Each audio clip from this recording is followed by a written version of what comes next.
It's time for the final word in sports all across the state. You're listening to Sports Talk with your hosts, Phil Kornblut, Will Pelagic, and the Professor Tom Hayes. You've been waiting all day, so join the show now by calling 800-956-7266. Good evening, everybody, and welcome into Sports Talk, South Carolina Radio Network. On a Monday night, we begin a brand new week with you on the Palmetto Pigskin Tour.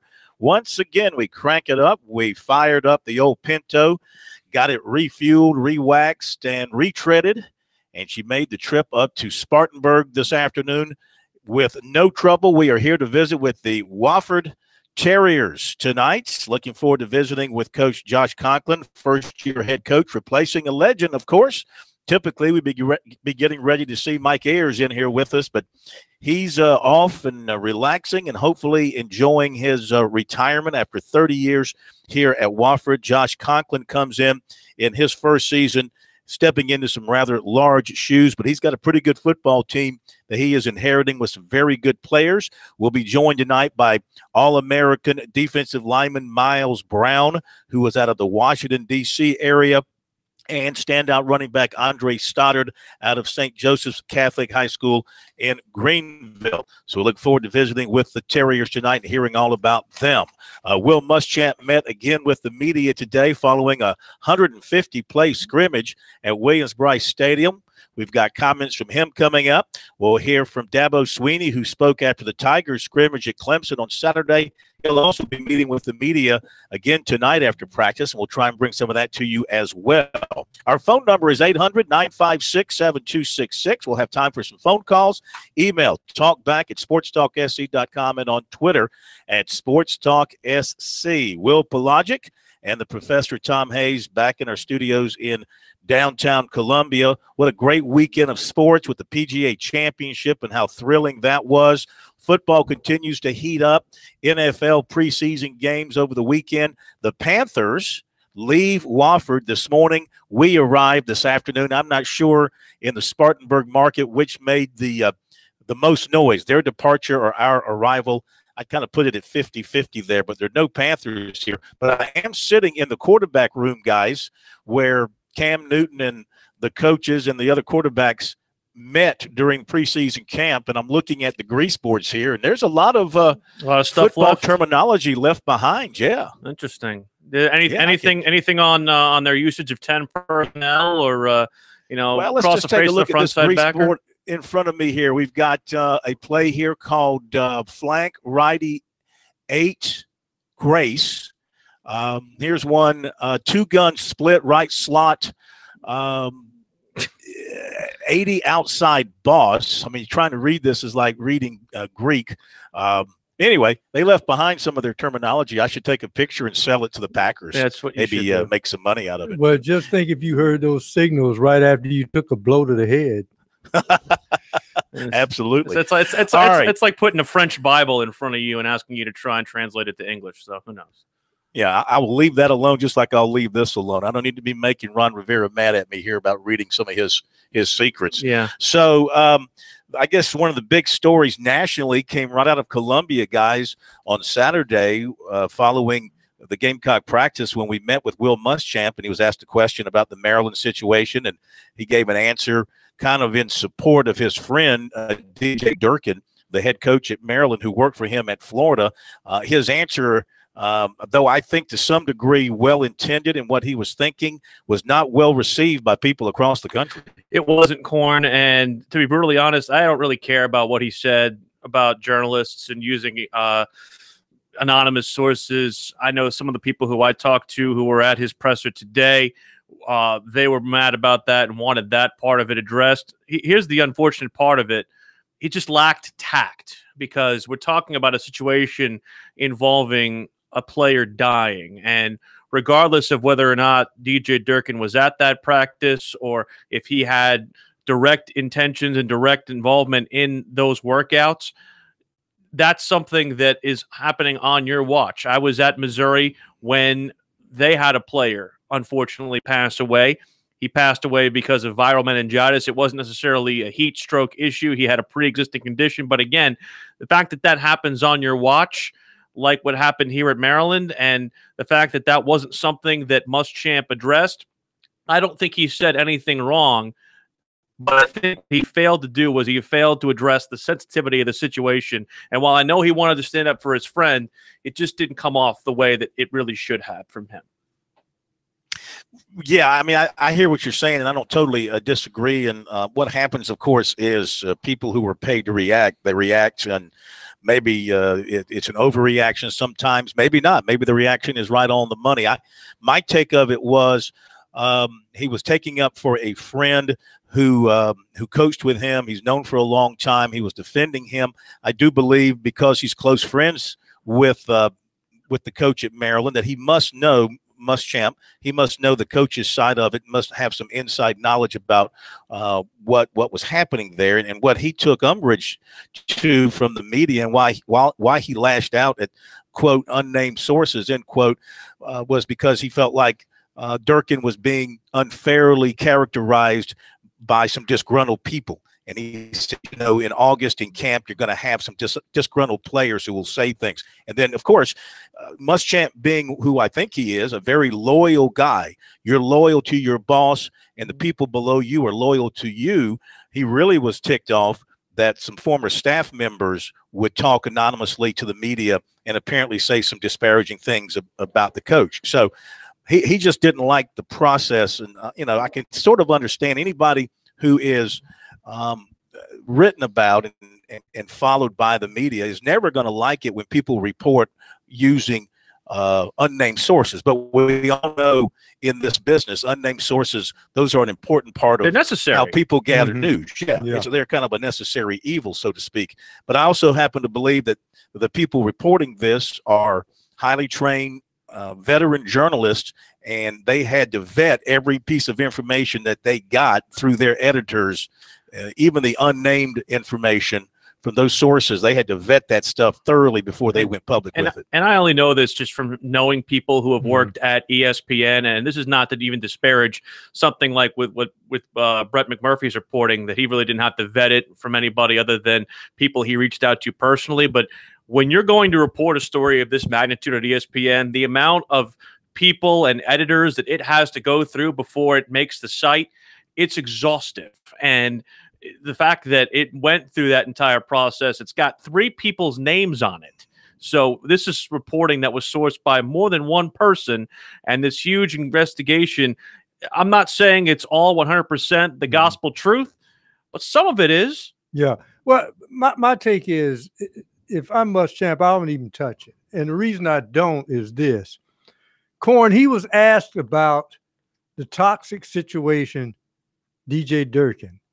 Nobody mentioned in the first round of questioning about the kid dying. There's two things. But we know that when you make a comment about something, people are going to extrapolate that and bring in the other issue that's involved in it, which is why I wouldn't have touched it with a 10-foot pole. I would defend my guy, but I wouldn't have really been aggressive on the messenger as he was.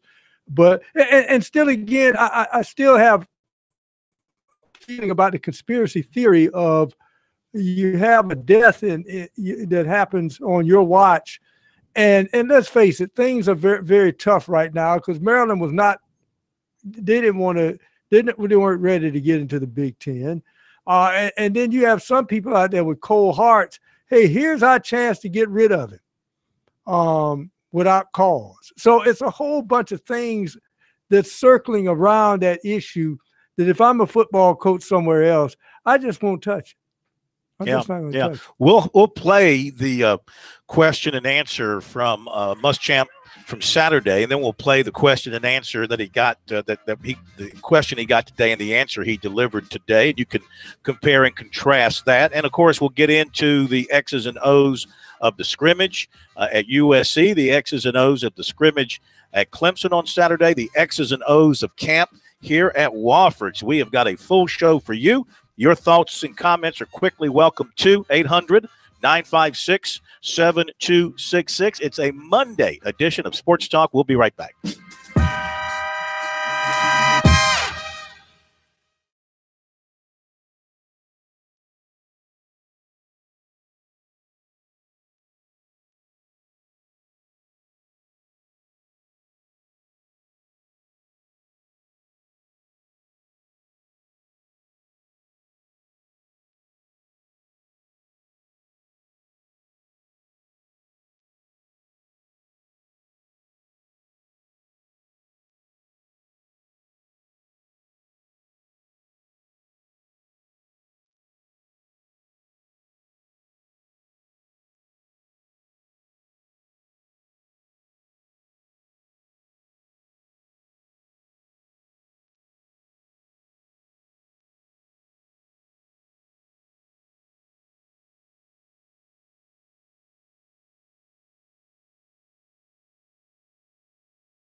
Sports Talk is the sports talk show of Main Street, South Carolina. From the coast to the mountains, we cover it all.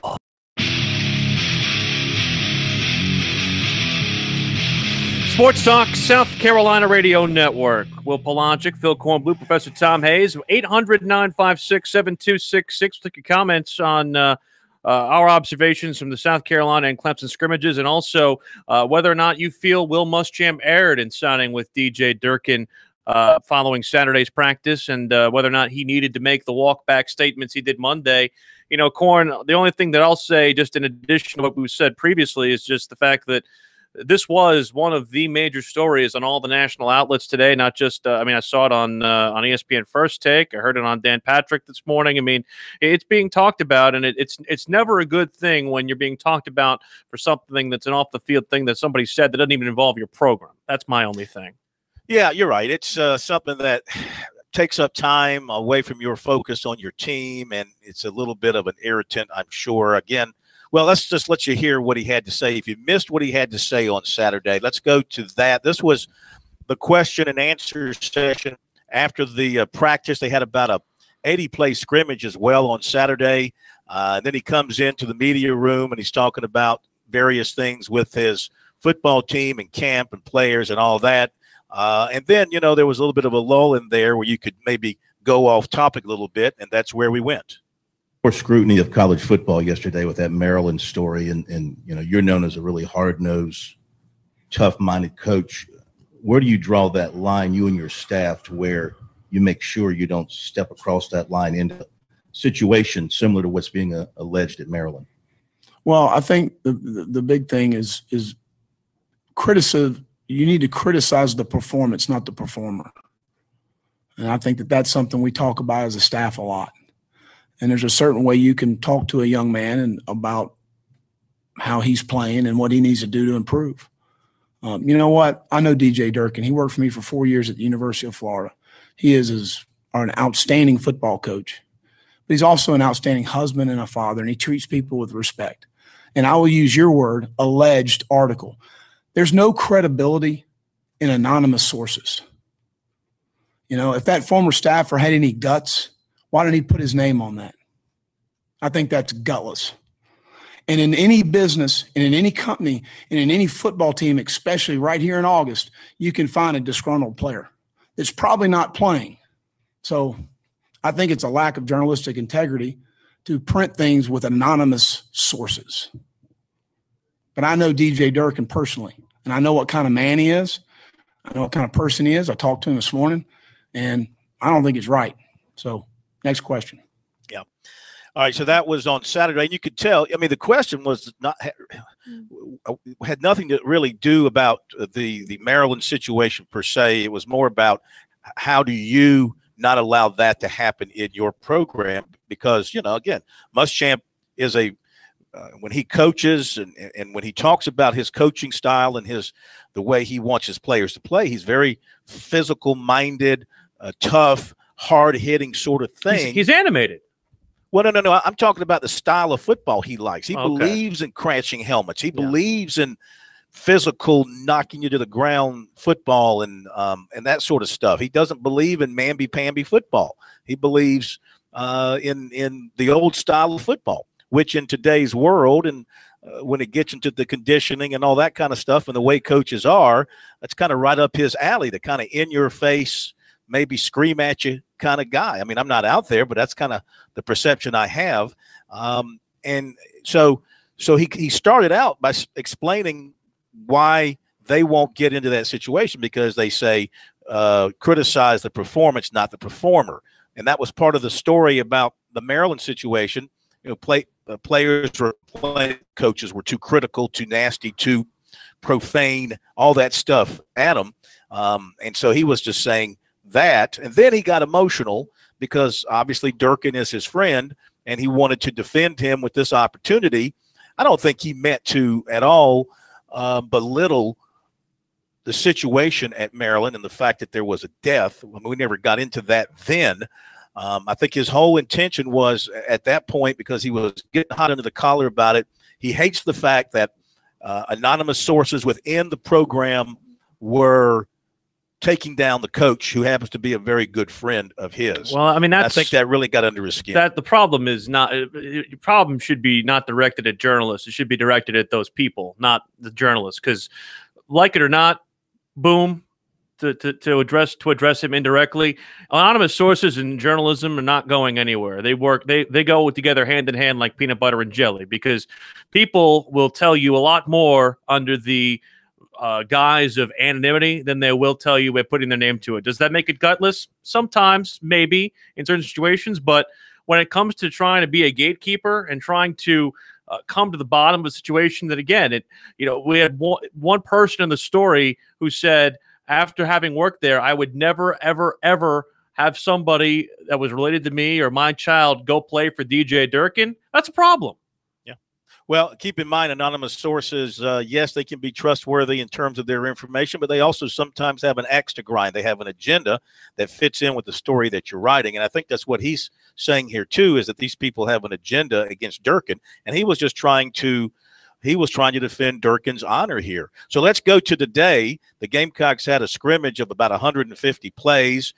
He came in, he gave an opening statement, he took some questions, and then there was a question to him about, do you want to clarify, I think that was put, you want to clarify your comments from Saturday in any way? Do you want to back away from any of those things that you had to say about the media and about the Maryland situation? Here's what he had to say.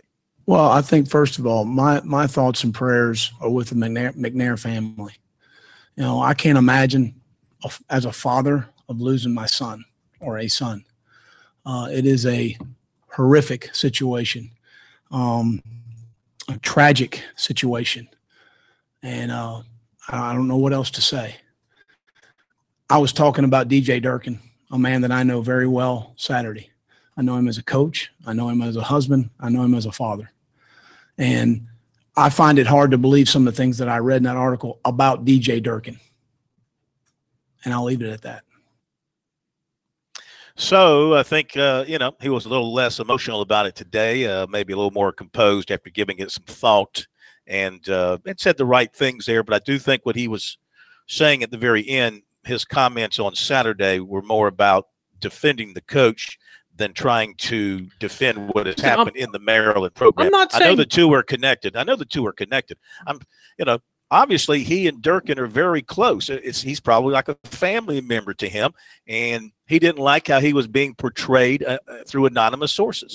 But here's the thing. He can say what he said today and not get the kind of backlash that he had basically for a 48-hour period from over the weekend and on Monday morning. See, that's the problem. The problem is you can defend DJ Durkin all you want, but you do have to assess that either something went wrong or something, and I mentioned the situation involving Aaron O'Neal at Missouri from 2005.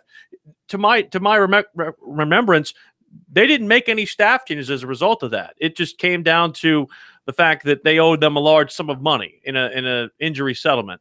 So from that perspective, again, that's not going to change the way things happen, but obviously it opens their eyes to the way that they have their training practices. And I'm not even saying that DJ Durkin has to be fired, but you do have to acknowledge that something happened that if it happened in his program, you would be highly concerned about it. Well, you'd be concerned because you got so many behemoths out there. And let's face it, you got kids who have conditions that nobody knows about. Sometimes you see where a guy has had a heart problem, but the only way you could discern it was to either go in his chest and find it out. And you can have any player at some point, maybe pass away on your watch. The key point is, I think probably people were saying he was jumping on the media. I didn't see it that way. I thought he was jumping on the messenger. Put your name to it. But let's face it, whoever said it, they want to work again. So they're not going to put their name on it when they want to work somewhere again. It's impractical.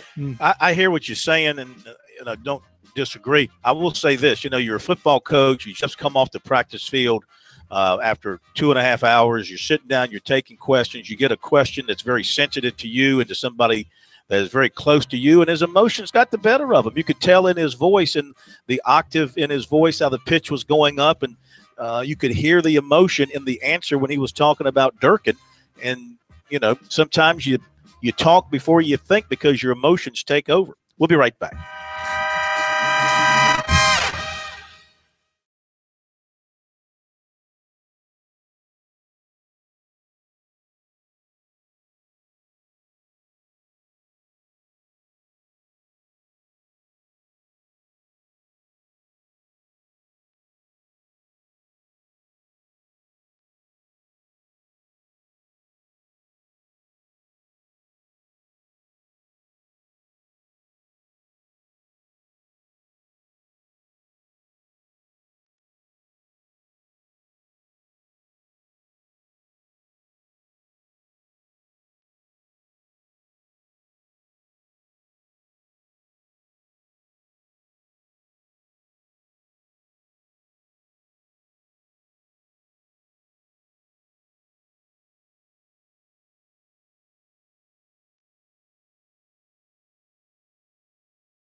Sports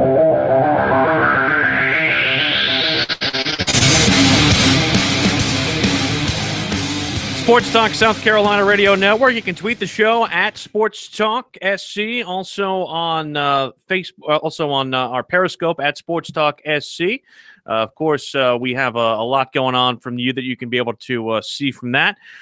Woods tweets us in response to our saying, of course, that Will Muschamp walking back his Saturday comments. Corn, he said, walks back. Once again, the quote, media keeps the dialogue moving till the next presser. The media didn't do anything. He made his own mess, and he had to clean it up. Like, what is the deal? Why do people have to look at quote unquote the media as the enemy? Like, come on, man. Well, I mean, we're put in an adversarial position when whoever you're talking to, whether it's a coach or a politician or whatever the case may be, puts the media on the defensive by calling out anonymous sources and the using of anonymous sources as being a bad thing, bad journalism, however you want to word what he had to say. So that kind of puts the media on the defensive. But of course, I mean, I agree with you. The media is not, in no way is the media in the wrong here. I think they have written an accurate story in terms of their information and quoting the people that they're quoting.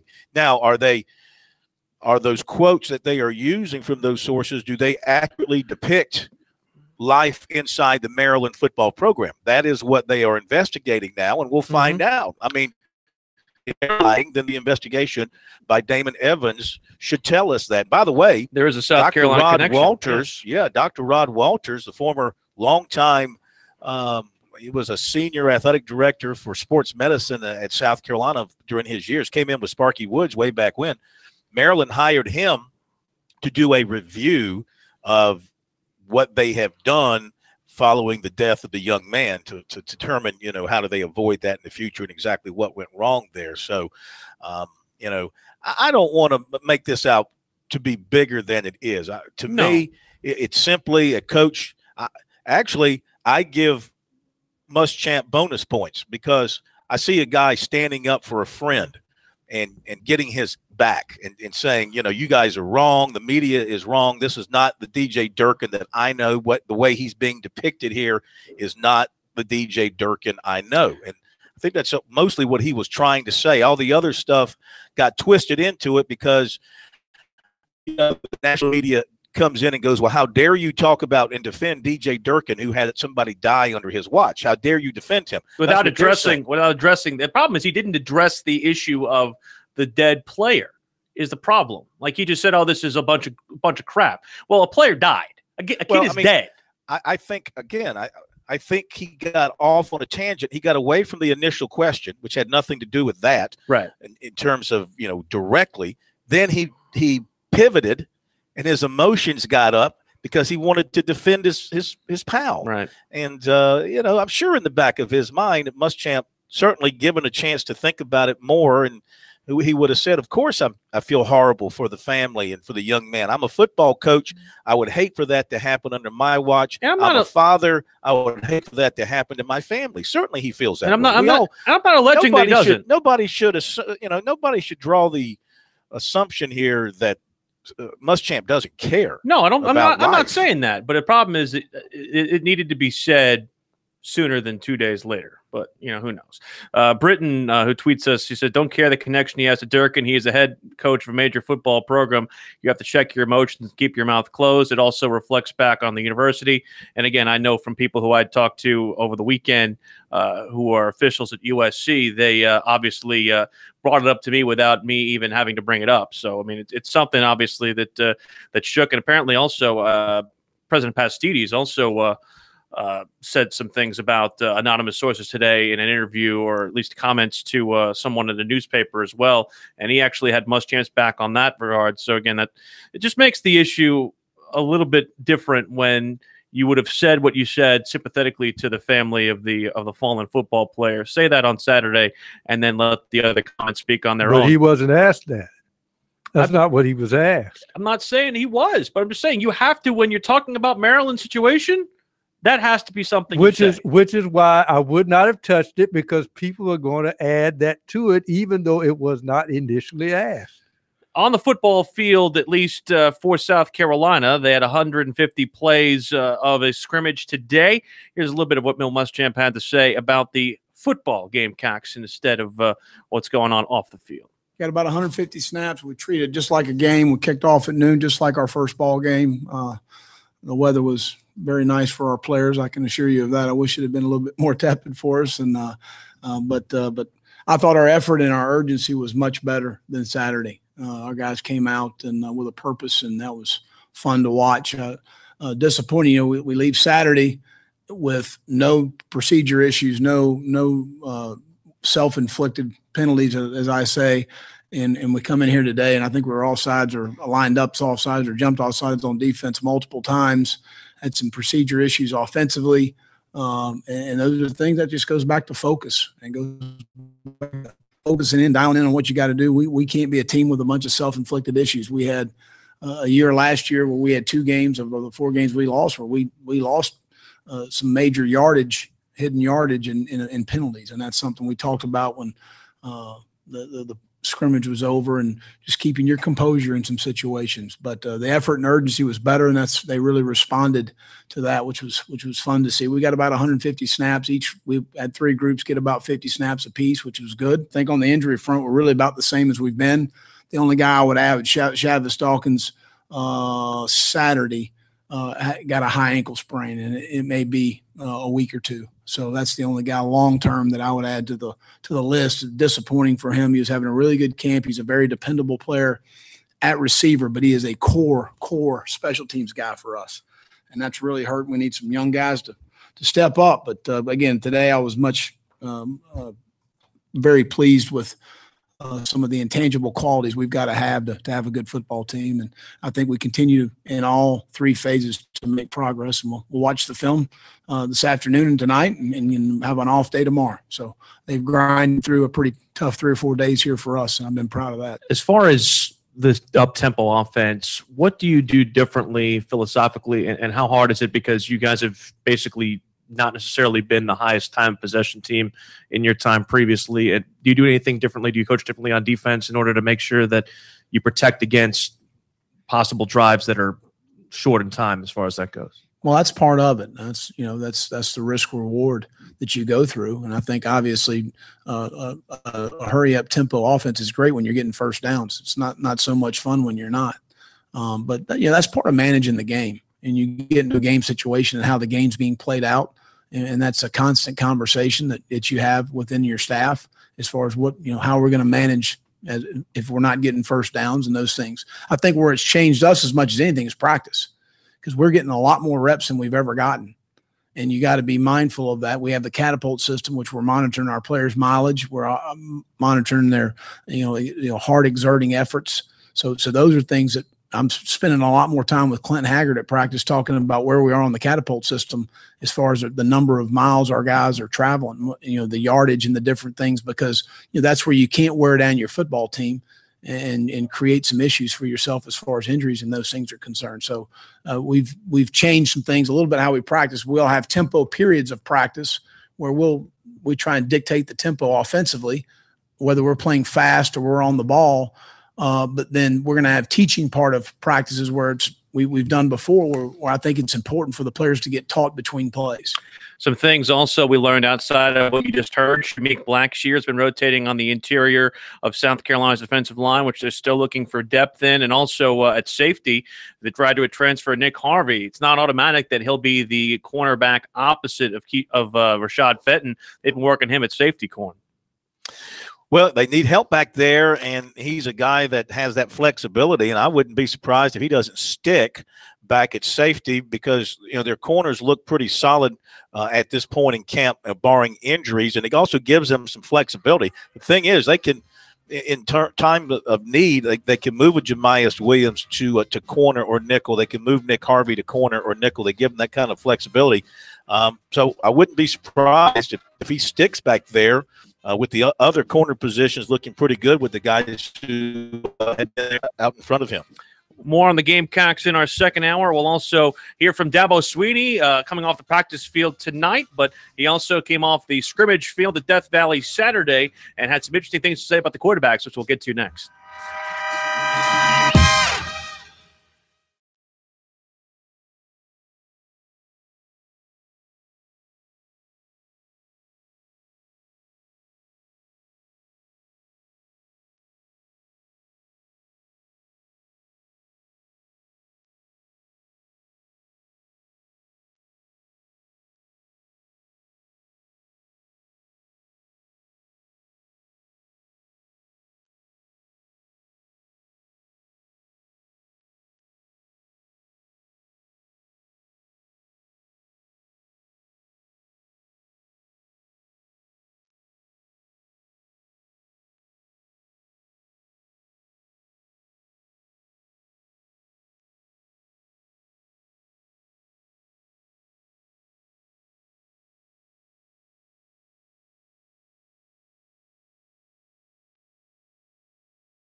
Now back to Sports Talk, South Carolina's most listened to sports talk show for more than 30 years.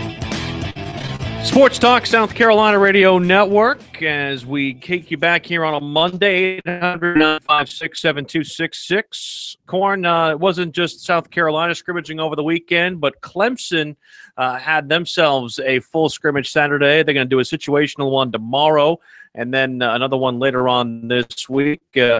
And, you know, the thing that people who were able to be at the scrimmage, we were not as media, but they did host some folks in the IPTAY donor situation, as well as some players' family members at Death Valley on Saturday.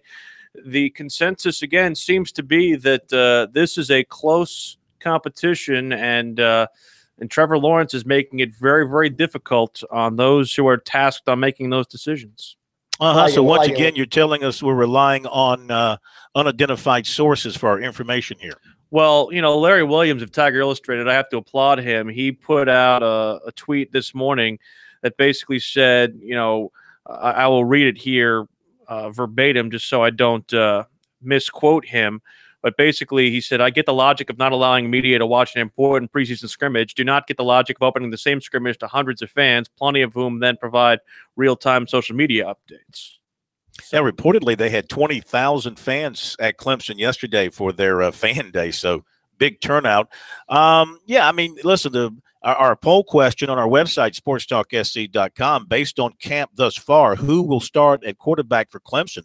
Overwhelmingly, 81% are saying Kelly Bryant. Ooh. And so is the feeling now and the information we're getting out of the camp, is it that he is holding off the challenge of the hotshot freshman and will be the guy? And I'm not talking about just the Furman game. I'm talking about going to College Station and games beyond, because I got a feeling that Kelly Bryant, unlike Cole Stout, who knew when he had Deshaun Watson behind him the inevitability that he was going to be losing the job, I think once Kelly Bryant is named the starter, if he is, he's going to approach this thing like, this is my job to start for the season. I'm not just going to give this thing up after a game and a half or 2 games. Well, it was a one-sided affair, according to Clemson's head coach, after their scrimmage on Saturday. I like it when it's a little more balanced. That's kind of what I prefer. I don't really like it when the defense dominates or the offense dominates. I really don't. That's really kind of what it was today. I thought the offense just dominated the day. It's really just call it like it is from the opening drive. Good on good, 70-yard drive, opening touchdown drive right out of the gate. Good on good. And, our first defense, I think we've led the nation in 3 and outs for about, maybe 6 times over the last several years. And I don't think we had a 3 and out on defense till maybe the end of practice. What that means is the positive is the offense had a great day. Really had some big runs. It's really good to see us throw and catch like we did today. I thought Kelly set the tempo. Man, what a great opening drive from him. Big plays. And then Trevor came right in and just took it and went with it. Big plays, great drive. Just a lot of positive. I haven't seen the stats, but I bet they were probably similar. They really made all the throws, all 3. I mean, all 3 had touchdown throws. All 3 had big throws down the field, had some tight window throws.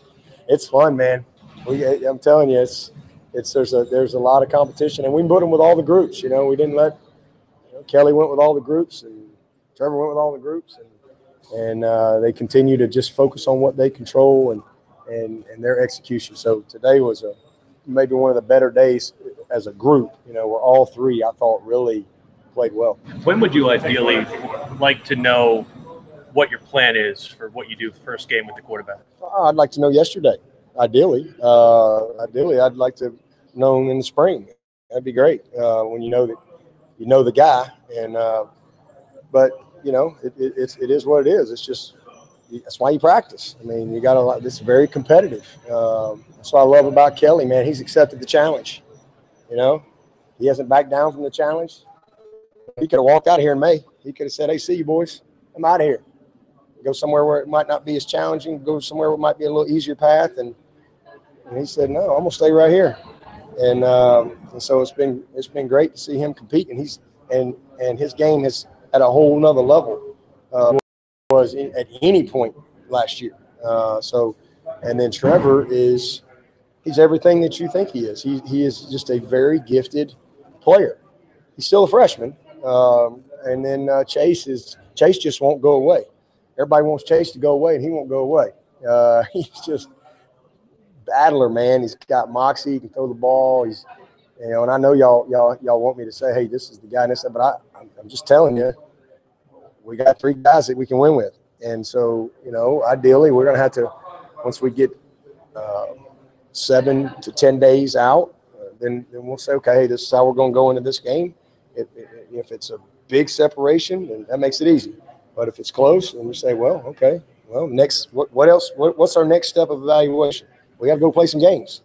And if it's close, you got to give, guys opportunity to play, and then you go from there. Some of the other notes, guys who stand out, Lynn J. Dixon, who was somebody who was singled out by Dabo Sweeney among the freshmen, as was Justin Ross, and even Jeff Scott, who spoke after Dabo. He said they have as many as 9 potential scholarship wide receivers that they could see playing in a game, which is huge. And that's not including the tight ends. Am I to understand that I heard Dabo gushing over the offense? Does that also mean that if Brent Venables would have come to the mic, he'd have been chewing steel? Venables, you would have thought that someone kicked his puppy. Like that, he was not pleasant. He was very much unpleasant. He was not pleasant.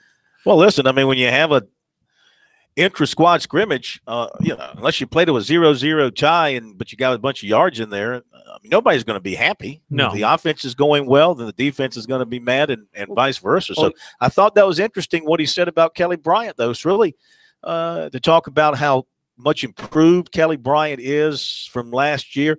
I mean, publicly, it's the first really strong, not that they've said anything negative about Kelly, but it's the first really strong positive comments about him moving forward and holding on to the job. That indication, that's the first I've heard since last year, because they didn't hear that much coming out of the spring when they talked about it being a close battle and, the best player is going to play. Kind of led me to believe that maybe Kelly Bryant has emerged as the guy. Well, I think I don't want to sit here and say that he has some assurances, but the one thing that Dabo has said is that Kelly Bryant will see the field in some way, shape, or form. Well, whether that's, in the slot while Trevor's on the field, or they'll go with both of them on the field at the same time. I don't know how much you want to mess around with that, but I think that he is at least in a situation where he has some assurances that he will get a significant amount of the time against Furman, and he'll get a significant amount of time against Texas A&M. And what happens beyond that, this is going to have to go into the season. That's the one thing I think. We will not know a definitive answer on August 20th or 21st or before the first game on how this is going to play out the entire year. It'll have to go into the season. Mm-hmm. But I think, when you get a mature guy that's been in the program for a while, I think it's good for him to understand where he stands. And if he does not get the job, it wasn't because it was taken from him. He lost it. Similar to what we've been hearing from Jalen Hurts. I got myself into this, meaning that I played lousy in the championship game in the first half, and I let this guy get the opportunity. So those are type of things you want to see and hear out of your veteran at a position. I want to mention something about that, and we'll get to recruiting when we can in the next hour. But, if you listen to XM radio for sports like I do, and I'm listening to ball games and stuff, and they're running promos for their various channels, and one of their channels is dedicated to college sports, and one of their promos, they've been running really 2 team promos all summer leading up to college football. One is on Clemson, and one is on Alabama. Now, maybe they've run others, and I haven't heard of, but I hear these regularly. But the promo that they are running on Alabama features Tua Tagovailoa as the starting quarterback, not Jalen Hurts. It's along the lines of, how will Alabama do with Tua Tagovailoa at quarterback, and will they get Saban 6? That's what they're touting, Saban 6. But they're mentioning Tagovailoa as the quarterback and not Hurts, which I found to be kind of interesting. We'll come back, hour 2. Our pigskin preview continues at Wofford when we return.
2 of Sports Talk up next with your hosts Phil Kornblut, Will Pelagic, and the Professor Tom Hayes.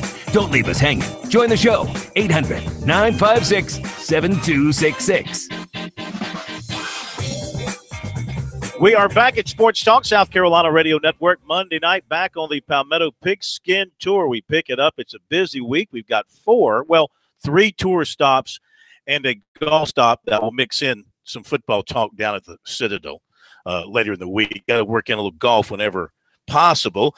We are at Wofford, beautiful Wofford College. This place is, every year it's better and better. It continues to grow. The facilities are now just so top-notch. The campus is beautiful.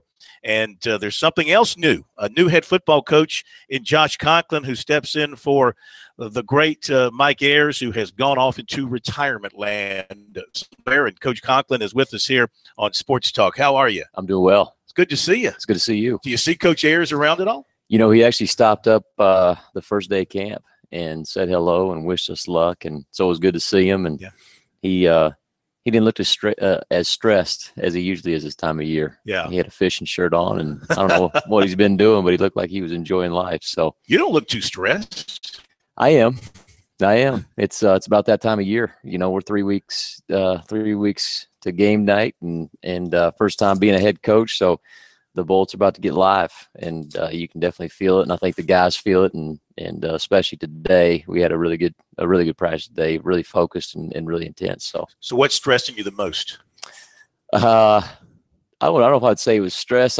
It's the just making sure you're crossing the T's and dotting the I's as a head coach, you know. And I don't going through it for the first time. I've told people, being a coordinator, if you drop me down somewhere and want me to coordinate anywhere, I'd feel pretty comfortable doing that. Know what I'd have to take care of, make sure I know what I need to teach the guys, and give them as much ammunition going that first game. I'd feel comfortable with that as a head coach, just making sure you're seeing all the situations and, you know, make sure the guys are what, you know, you're getting what you need to get, but also keeping them healthy. Just a lot of stuff that you're balancing that going through the first time. It's just, you know, ask a lot of questions and ask a lot of mentors and keep rolling. Sure. So I think everybody who supports the Terriers, and for that matter, anybody who follows Southern Conference football, wants to know what you're going to look like on offense after seeing a particular style of football here for the last 3 decades. Well, it's going to be interesting. You know, that was one thing that we've been kind of going through, and we've been going through a little bit of growing pains just in terms of, you know, kind of putting some stuff out there that we want to see, you know, what our 2 guys at quarterback can handle. We know what Joe can do with the football in terms of running the football and running the triple option. He's a threat, and he's a threat on the perimeter. And I feel like we've got pretty good speed on defense. And there's some times where it looks like we've got an angle on him, and he's down the alley, and it's a 20, 25-yard game before somebody touches him. But we want to develop his passing, and I think that's, you know, the pass concepts that he feels comfortable with, how people are defending us. Those are the things that we're trying to work through right now. And, you know, on Saturday we had a chance to throw some stuff at him. We knew he was going to struggle a little bit. He did.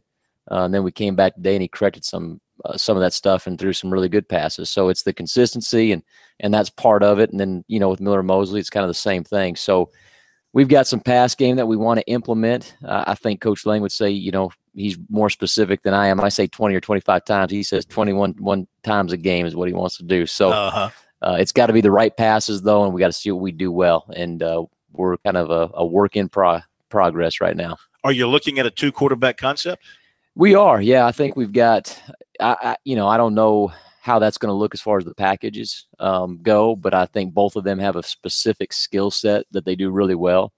And it's just going to be a matter of finding out what that skill set is and what their strengths and weaknesses are. And, you know, I think we have the ability to put 2 of them in there at certain times, and I think they understand that. And I think the style of offense that we run, I think that's beneficial, you know, and both of them throw the ball well enough to do what we want to do with some of the schematic stuff. So they're on track. We're getting there, and I'm excited about their competition, and it's been good so far. Well, you have a couple of your starting running backs returning, led by Andre Stoddard, who was your leading rusher last year, and a guy that I imagine if you give him the mail enough, he can post some pretty big numbers behind what looks like a pretty good offensive line. Couple of starters back up front, but a good size offensive line. No, it is. I feel like we've got a lot of pieces on the offensive line right now. I think if you looked at the group collectively, maybe one of the better offensive lines that we've had, and that's not me saying that. That's Coach Lang saying that, and he's seen a lot of them. Maybe not individual players, but as a group, I always use the analogy. It's 5 pennies working as one nickel, and I think that nickel's pretty strong right now. So I'm excited where they're going, and then Andre, Blake Morgan, Lennox McAfee, those guys are going to be the workhorses back there. We know that. We understand that. And they, I feel like they're so competitive. We didn't rep them as much on Saturdays they probably wanted to. They were upset about it. And that's who they are, and that's why they're good. But we're going to feed those guys a lot. First-year head coach of the Wofford Terriers, Josh Conklin, joining us here on Sports Talk. You touched on this a little bit earlier, Coach, but have you allowed yourself at all to think about what that first game is going to be like? Obviously, inside the conference, an in-state rival in the Citadel. Have you allowed yourself to travel to that area yet? I haven't. I've really tried to think about more so how it looks like for me as far as where I can be beneficial to the football team, where I can help out with my expertise. I'm not the expert on triple option. I can give Wade some things that, I feel like have hurt us as a defense in the past, especially in the passing game and, how people are going to defend them. But I've focused most of my attention in the back end and most of my attention on the defensive side. And on game day, it's trying to managing the game and also managing, the defensive aspect of it as far as the back end and the checks. And again, helping where I feel like I've got some expertise, and that's where I need to spend my time, and also spending some of my time on special teams as well with Trey McCray. He's doing a great job for us, but, just being able to assist him. Coach, you said earlier that you are thinking about, at this point, maybe a 2-quarterback system. But I want you to reach back into your experience as a defensive coordinator. What type of special headaches getting prepared for a team that has a 2-quarterback system, in your experience, what is it like? I think the thing that makes it difficult as a defensive coordinator is when the two guys have very unique skill sets. I think both of our guys run really, really well. I think Miller Mosley runs well, and I think Joe Newman runs extremely well. When I look at Joe in the game, you better have the edges of the defense protected. You better be secure on the perimeter, or he's going to beat you. And I think that 1-2 punch, and Miller Mosley, I think they both throw the ball well. He probably has a little bit of a leg up in throwing the ball right now, but he can do some things as far as making decisions in the passing game, and they can both create with their feet. And that, I think that to me as a defensive coordinator is what makes it really difficult, is when those two guys have a different skill set, very similar to what our guys do have, and then we have the ability to get into, the Georgia Tech triple option look, the old spread bone. And then we've got the ability to get into more of some of the traditional stuff with the gun option, and then add in some of the run pass options and the vertical passing game out of that, which is all a good complement to those guys. And then also, the offense. Look at your schedule, and it's weird looking. You play your first 2 games at home, then you're not back home for over a month, like 6 weeks. You're gone from September 8th to October 20th. Right. So there's an open date in there, but you've got to deal with some road trips, got to go to Wyoming. Yep. Got to hold everybody together a long time away from home. Yeah, no, we do. We're going to enjoy those first 2 games at home and utilize our home field advantage. We want our guys to feel comfortable there and executing in that environment. And then we go on the road to Wyoming. We have a bye week after that. And then, like you said, we're on a stretch there, but we're going to have to win some games on the road, especially going into the conference. Yeah, absolutely. Gardner-Webb, then Chattanooga, Furman on the road. That's right.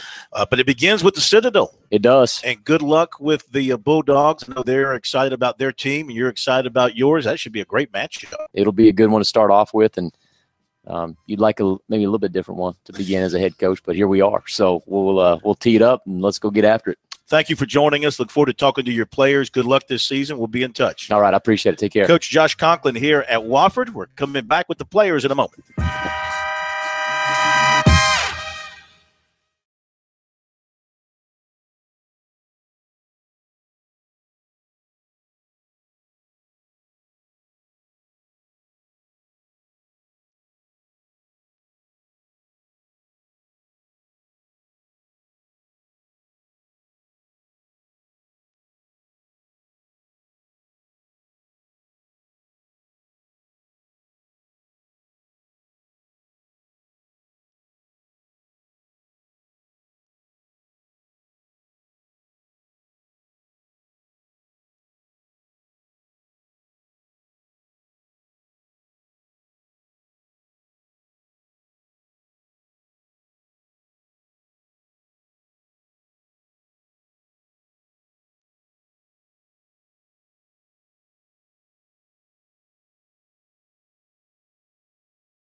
This is the place to talk Tigers, Gamecocks, and more. Sports talk across the state on the South Carolina Radio Network.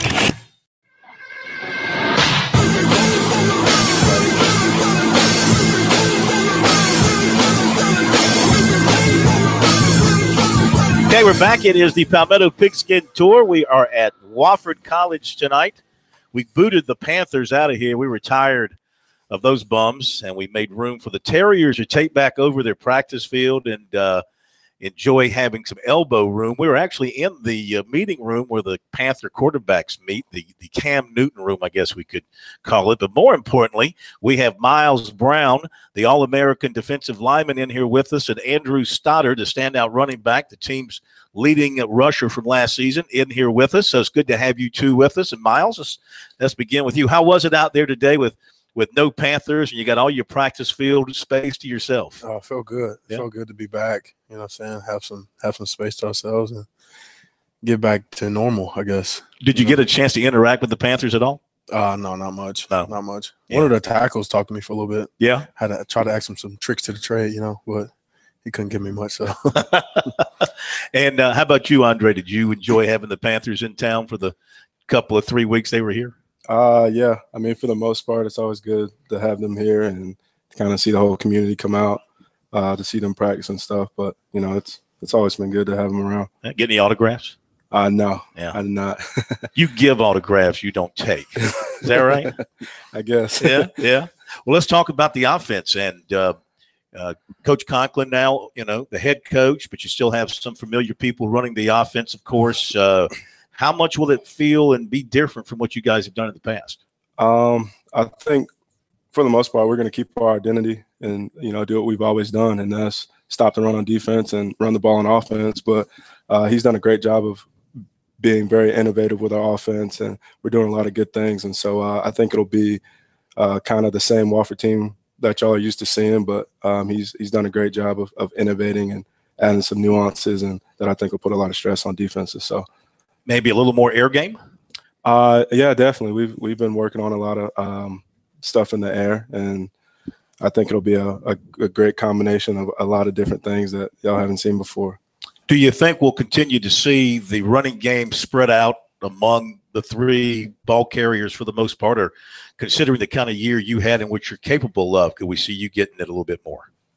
I think it's going to be, we have a share the wealth kind of mentality in our room. We like to have as many people run the ball as possible, and we've got a lot of guys right now in our room that are playing at a high level, and so I think that's the plan. We're going to give the ball to our playmakers and let them make plays. Now, Miles, on the defensive side, you have a new head coach who is very defensive oriented. I mean, that's where he has spent most of his time coaching. And anything new from his perspective that he has brought to the defense, new touches or new terminology or new approaches? Definitely a lot of new terminology, some things we haven't heard before. I mean, it's all pretty much saying the same thing, just, and with different words. And I think we're playing at the D line. We're playing things a little differently, but it's not too far from what we've been doing. So, it's common, or I guess we're used to it. But just the little things, that's going to help us, I think. Are the formations that you guys are using basically the same that you've been using? Pretty much, yeah, pretty much. I mean, we're attacking things in a different way, but pretty much the same formations, I believe. So, you look at your defense, and I know they got you up front. You've been a terrific player, and you got the linebackers are back, Wilson's, and they're back. And do you see your job to make tackles and try and get to the ball carrier, or are you more in a position to disrupt the offensive line and free up those linebackers so they make plays? I think my focus is just doing my 111, doing my part, doing my job on the defense. So I can't worry about making plays or not making plays. I just got to do what I'm supposed to do. And if we all do what we're supposed to do and we're disciplined, we win as a team. Are you going to be more inside on the defensive line this year, or more on the defensive end side? I'll be inside. I'll be at nose, I think, for the most part. Is that your best position? I don't know. Huh? I don't know. What's your strength as a defensive lineman? I'm quick, I guess. I'm quick off the ball, and it's hard for offensive linemen to handle. I have good power in my hands, and I just try to do the little things right. fitting my hands in the right spots, getting in the film room, trying to watch my film, you know what I'm saying? Like just seeing little things that'll make a big difference, I think. Andre, you ever run over this guy? Never. Well, I think the question was to Andre. I go against him every practice, and it's tough. I will say that it's tough. So I'll leave it at that. When he meets you head up, I mean, you're a pretty big guy. What do you weigh? I'm about 245. Yeah. So when you hit the hole and you're going full speed, I imagine you're pretty tough to bring down. Yeah, I would hope so. Yeah, he's not. No, he is. You can take him down. He is. So what's the mood around here? I mean, guy, you made the playoffs last year, of course. Beat Furman in the postseason. Went up to North Dakota State. That's where it came to an end. But I mean, that's like really playing an NFL team up there in that situation. But what's the mood like among you guys in camp as far as your expectations for this year? The expectation here has always been championships.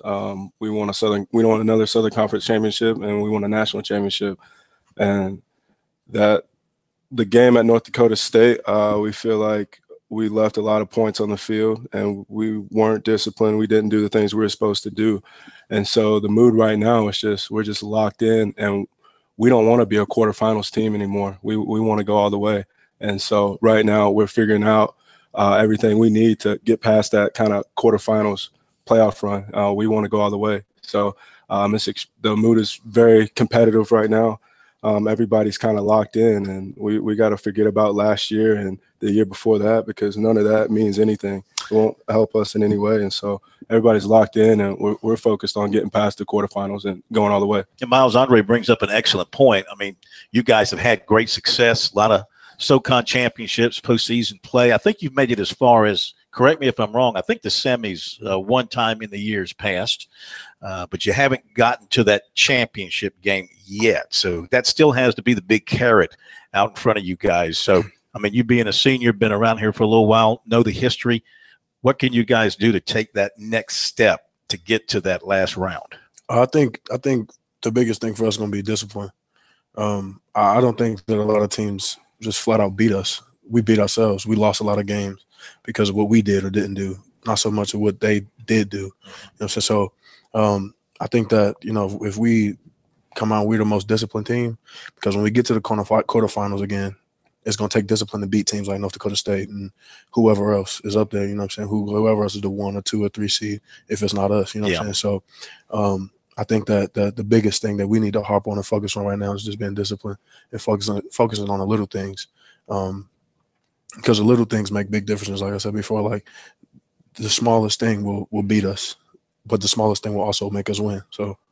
And it would help, too, when you get into those later rounds to be able to host and play these schools. Of course, the NCAA looks at attendance and how many people they think is going to show up and that sort of thing.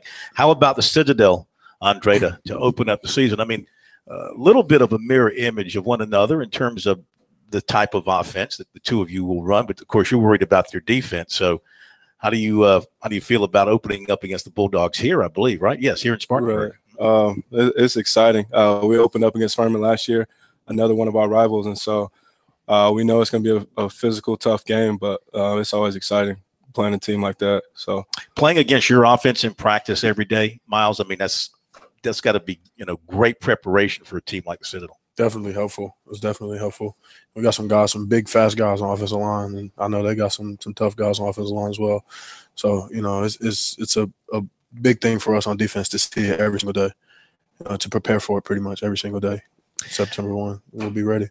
We wish you guys the best of luck. Could be a very special year under Coach Conklin in year number 1. I think you have the pieces and the schedule. It looks manageable from the standpoint of being able to do something well. Thank you. Oh, absolutely. Thank you. We appreciate it. You got it. Good seeing you, and good luck this season, and we'll be following very closely. Thank you. Thank you very much. You got it. Andre Stoddard, running back here at Wofford, and Miles Brown, defensive lineman, visiting with us here on Sports Talk. We wish them the best of luck this coming season, and I do think Wofford stands a chance to have a very special year and maybe take that next step to get to the championship round and see what they can do. That would be, a little bit ironic considering Coach Ayers was here for so many years, did so many great things, kind of got him to the precipice, but not all the way over that hump. So we'll see what they can do this year. We'll be back. We've got more coming up from the Clemson side of things and from USC and recruiting. We'll be back.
Sports Talk South Carolina Radio Network. We're back here in Columbia and in Spartanburg, 800-956-7266. We'll take some of your phone calls as time avails here on a Monday. Davo Sweeney is speaking presently. We'll try to bring you some of that here in our next segment, basically staking about the quarterbacks that Kelly Bryant's had a good couple of days, and he's done nothing to, quote, lose the job.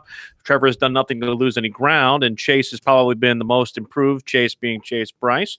We're brought to you by the folks at Founders Federal Credit Union. Whether it's low rates or high rewards, using select Founders credit cards on clothes, school supplies, a new computer, even college tuition will help prepare your kids for the first day of school. Apply online at foundersfcu.com/visa. Would you endorse Schuler's Barbecue in your great hometown at Latta? Oh, absolutely. Okay. Yeah, absolutely. Someone fantastic. someone had brought it up to me in a previous engagement this weekend, and I figured I would ask Mr. Latta himself. Oh, yeah, absolutely. It's a wonderful establishment. It's a beautiful piece of property, and the food's terrific. Your name on the you door? like a nice big buffet with a lot of food and terrific. Not only do they serve great barbecue and chicken and all the fixings, man, the dessert bar is out of this world too. So duly noted. Avail us of the recruiting here. Absolutely. I've got a smorgasbord of recruiting here for you. Safety Dedrick Holmes of Evans, Georgia, continues to hear from USC secondary coach Travaris Robinson. Holmes has a USC offer, and he camped there in June. He said he plans to return for the Georgia game the second week of the season. Now, for those of you who might have seen the early story on this, I reported what he told me, and of course, not being very smart sometimes, he said he was going to visit this Saturday, and they were going to do recruiting pictures of him, that, you know, those pictures the recruits take when they're in on a visit with various poses and stuff. Didn't dawn on me at the time that it's a dead period right now, so he can't visit on Saturday. And so in reconnecting with him, I pointed that out to him, and he said, that's right, they want me to come in the second week of September now, which is the Georgia game. So that's when he's planning to come in, the second week of the season for the Georgia game. And he also recently heard from Clemson safeties coach Mickey Kahn, who made an initial contact with him and perhaps is checking out this young man who had 9 interceptions last season. Speaking of safeties, Jalen Phillips of Lawrenceville, Georgia, set to announce a week from today. He tweeted that out to remind everybody, and he tweeted his tweet, and he hashtagged it with the nicknames for Clemson, Alabama, and Oklahoma, the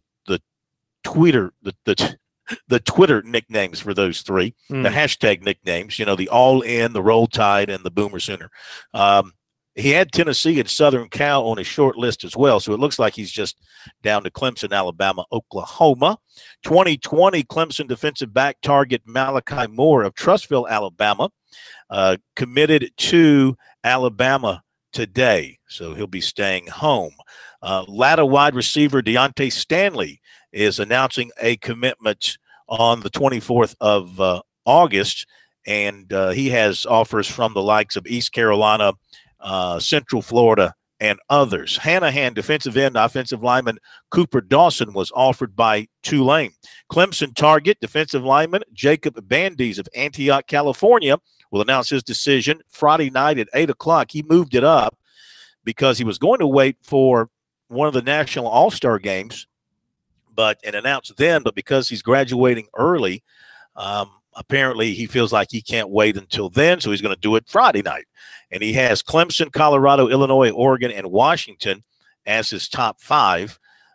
Never has been to Clemson, so I don't know if you would commit someplace sight unseen, but we shall see. In basketball, 6'11" Malcolm Wilson of Ridgeview named Clemson, Georgetown, and Rice as his top 3.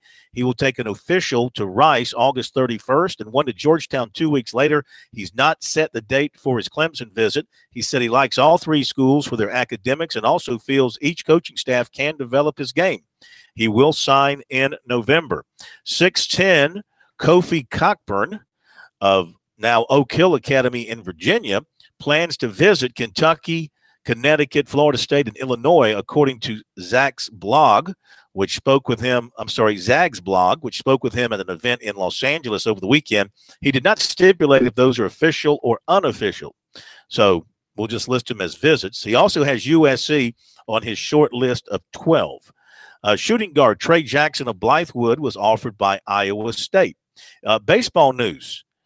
I mean, I hate to keep talking about the home of champions, but so many great athletes are coming out of the recruiting report from over the weekend, having read it, it seemed very Latta focused, I would say.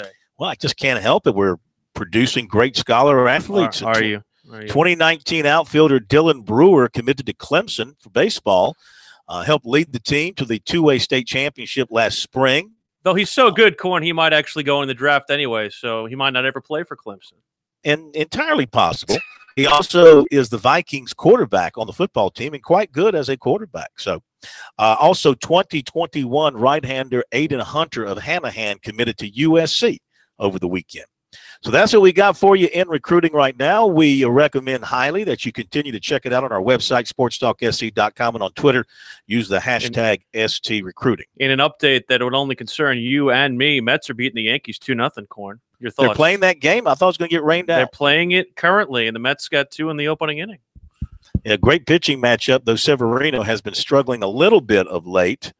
It's okay. And those are the only 2 runs the Mets are going to get Jacob deGrom today. So that's all he needs. His ERA is under 2. Yeah, well, that's all he needs. It's not true. I want to touch on the PGA, of course, from over the weekend, and then we'll hopefully have some more commentary from Sweeney after today's practice. But my goodness, what a great tournament that was. I love the PGA because when you think of the majors, you know, you've got the Masters, which is all buttoned up from a crowd standpoint.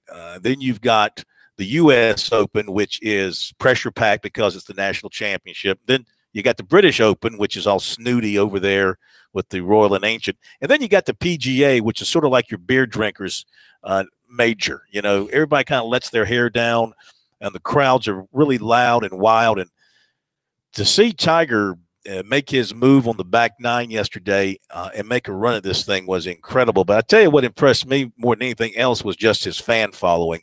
And, you know, when Tiger's in a tournament and he's involved on Sunday, I mean, everybody else is playing for second when it comes to the interest of the fans there and on television. That's all people want to see is Tiger and what he's doing. And the crowd around the 18th when he finished up and then he walked across that pedestrian bridge heading to the scorer's tent, and the way they were all there to kind of salute him, that was amazing. That was just simply amazing. And it just tells you, to the golf fan, how much this guy is loved and revered. The only thing I didn't like, Corn, is that it had stories that came out like the one I saw on CBS Sports where it was like, you know, Tiger won everything except the actual Wanamaker trophy. Like, I feel like we spent so much time talking about Tiger's great round and Tiger's 64 and Tiger's this, and yet here's Brooks Koepka, who basically can't get any love even after he wins his 3rd major in the last 7. If I would have shown just a casual golf fan, as you said, Corn, when Tiger walked off the 18th, you'd have thought he won the title. I said, well, where's the trophy presentation? I see him walking everywhere behind else. him. Exactly.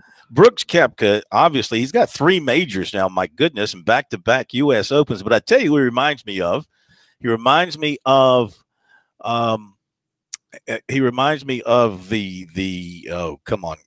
boxer in Rocky, I think it's Rocky 3, the Russian boxer. Yes. What's his name? Break you. What was his name? Klitschko, whatever his name was. Not Ivan Drago. Drago, that's Drago, the blonde-haired guy. Yeah, I mean, look, similar build. I mean, he looks like he should be playing linebacker for the Packers. You know, he's got that kind of a chiseled chin and well-defined and muscled-up body. I mean, he's the guy. Of course, he takes that to the tee box because he hits it 360 yards and still has a wonderful short game. Drago was Rocky 4, Chief. Whichever. Yeah. I quit watching after Rocky 1. But that's what it reminds me of. You aren't a fan of sequels, is that it? How many of the Fast and the Furious have you watched? How many have there been? Probably 11. I think there's 11. Yeah. I don't think I've seen any of them. There's a lot. In totality. It's the only way that Paul Walker can stay alive. May he rest in peace. Wow. That's terrible. That's just terrible. I'm sorry. I'm venerating Paul Walker. Venerating the greatness. I prefer Tokyo Drift. And we'll venerate the greatness of Dabo when we come back.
These guys, they never sleep.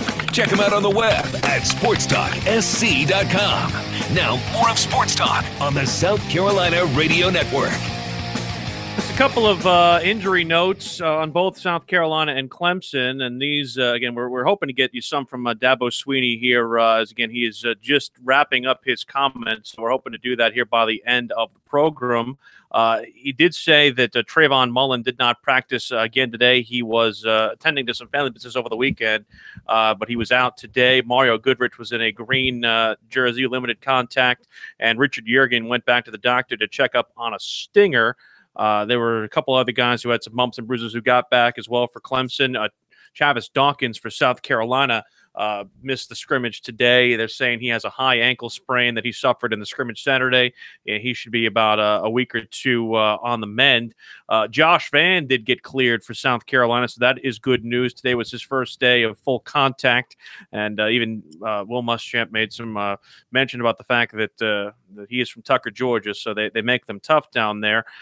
Did want to mention this, and I alluded to this a little bit earlier, Corn, but Andy Shane wrote a story on the Post and Courier about Will Muschamp's comments that he made Saturday, and again the walk back today.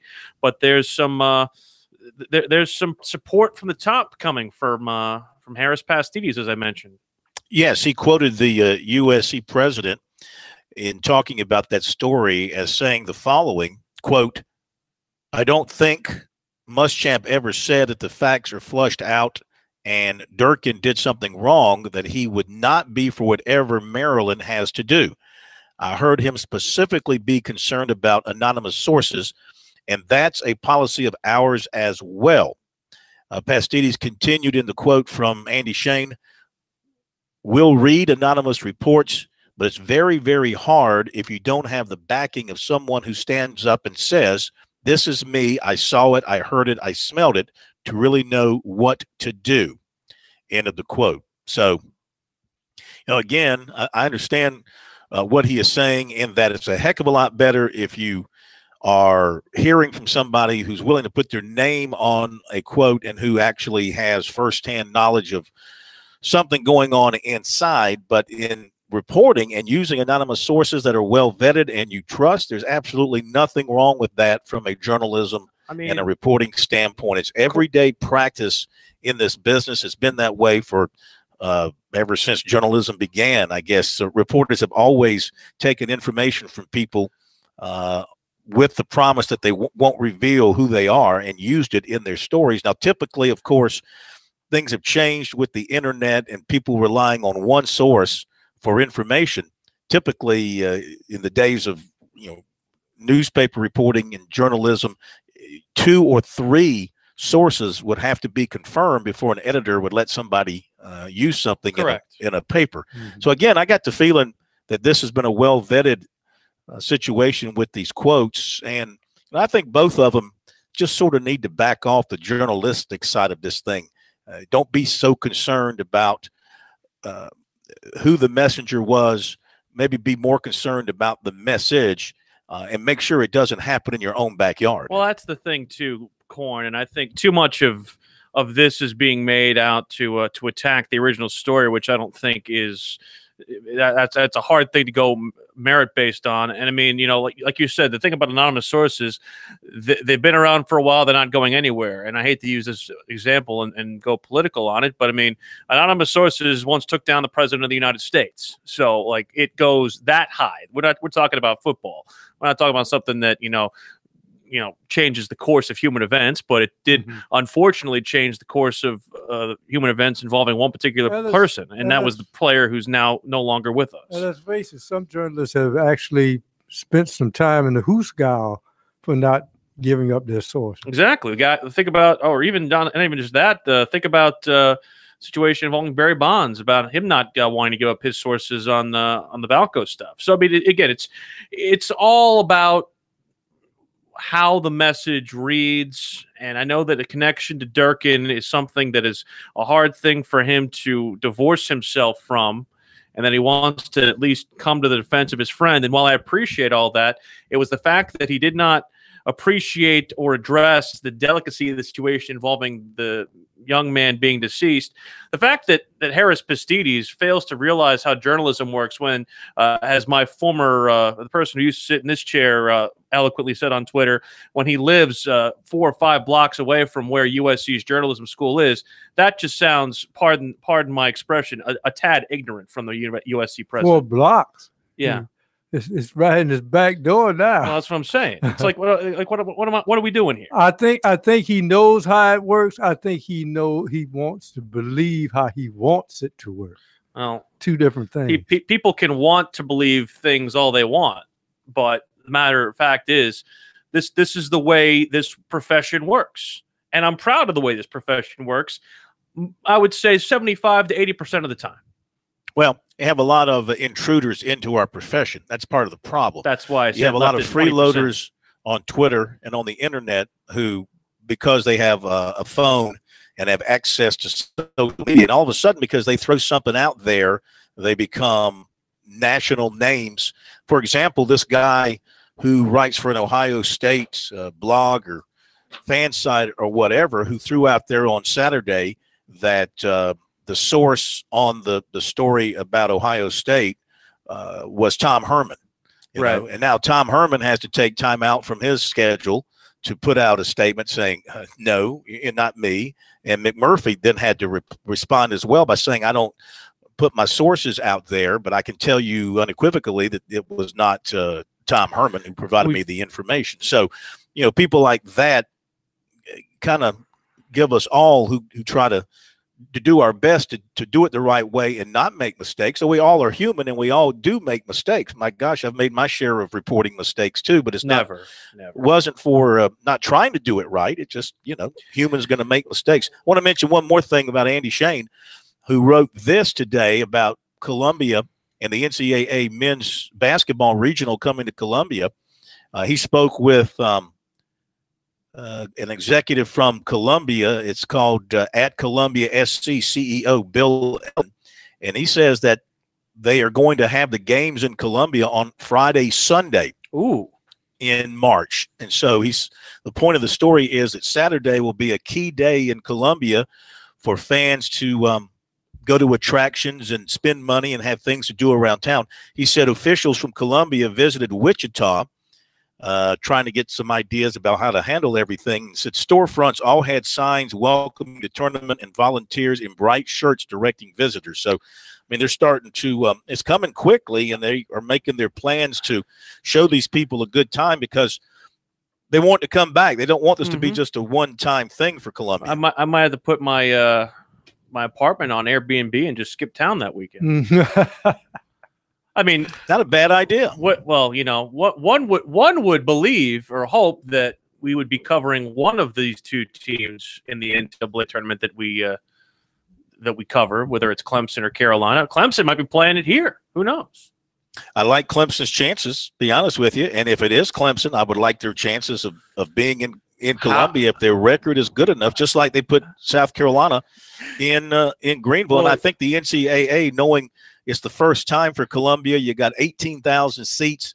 They're going to put, of course, a North Carolina or a Duke, if not both, in Columbia like they did in Greenville. How awkward would that be to see the orange invasion that would ensue there? Well, I mean, look, you had the Gamecocks in Clemson's backyard in Greenville. Yeah, 2 years ago. It's still a neutral site. This is the Gamecocks' home floor. Yeah, there is nothing neutral in Greenville when it comes to Clemson, Carolina. That is Clemson territory with a little bit of Garnet mixed in. And let's face it, when they had the tornado in Atlanta, Georgia won its SEC tournament title, winning 2 games in one Georgia day Tech, at Georgia Tech. Yes, at the old. I was there. I was there when the Georgia Dome started to shake.